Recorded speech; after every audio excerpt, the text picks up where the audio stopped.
These are shoulder exercises, primarily for if the injury mainly is in the sub-acromial space. So that's where these bones up here tripod with this one, kind of like in that way, and the inflammation is where these two meet under here. And the exercises initially are just passive, meaning you're not using the shoulder muscles themselves. The basic idea is like an elephant trunk swinging. I have a friend who, last time I saw him, we were reviewing for the US board exams, but he had this joke that involved moving like an elephant.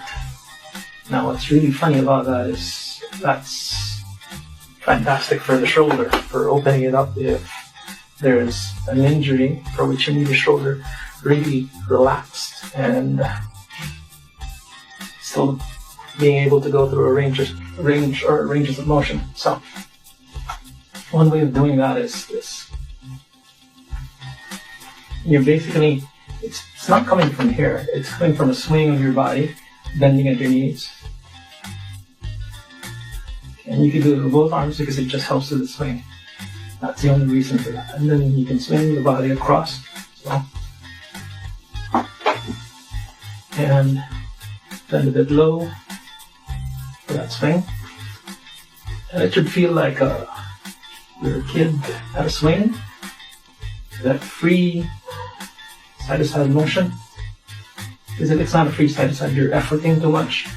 And you're not only fatigued, you're not doing what we're supposed to for the shoulders right now. So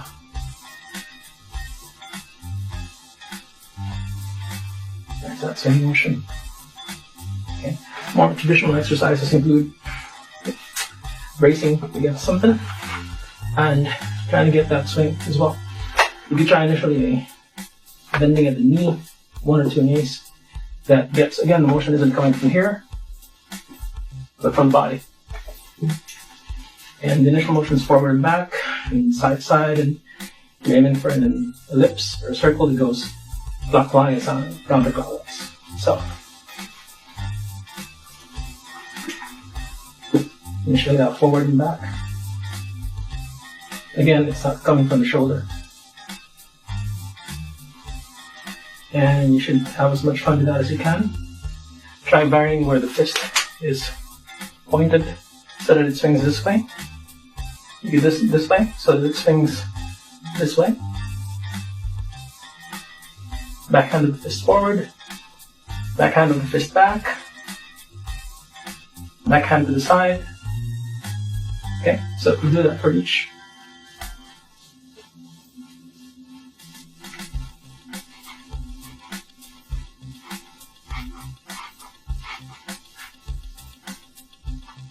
And you can also aim for whatever it takes. So you have a pendulum motion at the shoulder. And some like doing it down here, but I find that it doesn't have as much supported leverage as you can get with a bent elbow. The basic idea is you should be having fun while you're doing this, and it's like you're at a free swing. And there's a small, large circle. Then swing it the other way.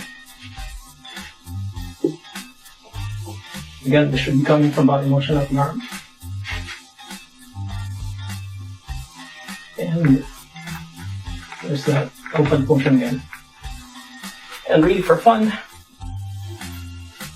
you get that alpha motion swinging with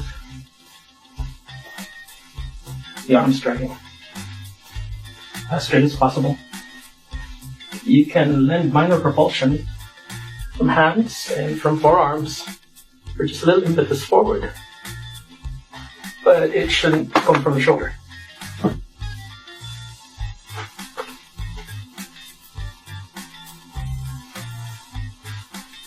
This is not that easy to sustain if you're not doing it passively.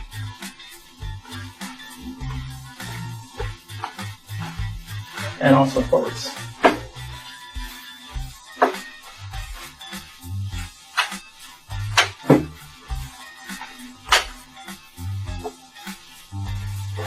Okay. And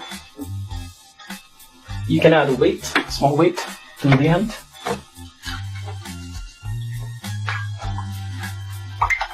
To contribute to that swing motion. So it goes that way, but across a long drawn arm. A small kettlebell, 8 pounds or more.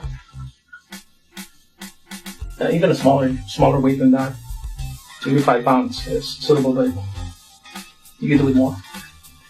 You could also have one of these heavy flasks filled with water, and 3/4 more, that's fine.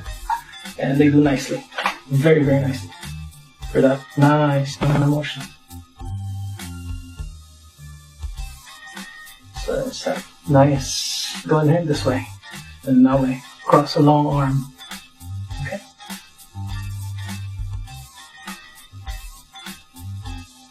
And then finally, the limitation in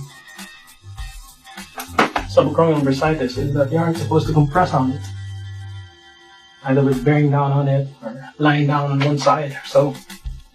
But, or from, raising your hand overhead, because that plugs this into the socket as well. So, what you can do though is what we use for beginning practice for what's known as a ballistic punch. And it's like picturing you have a small stone that you're skipping across a lake and you're just throwing it. Again, the force shouldn't really come from here, but in this case it's coming from the opposite eye, going up to the arm, like swinging motion, swinging. This actually becomes what's known as a ballistic punch.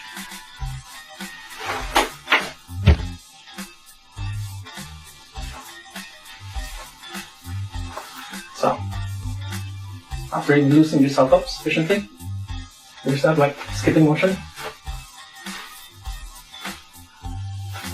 And you could move that arch up and up, but never above the shoulder at first, because you don't want to compress the little bit of inflammation that's still there. Distraction or pulling away is okay. Compression, not recommended at this stage. So you can do the attempt at a ballistic punch.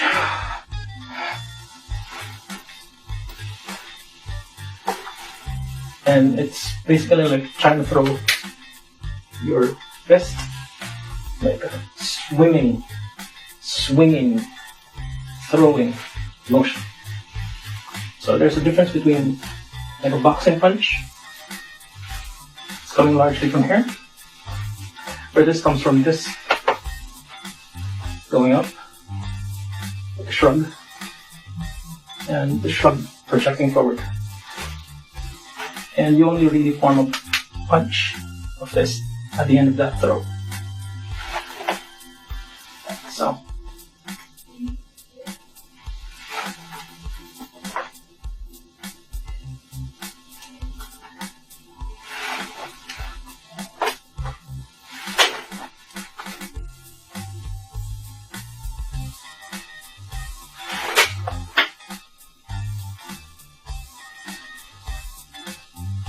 there's that swinging, monkey or elephant swinging, and there's that throw. Again, swing, throw,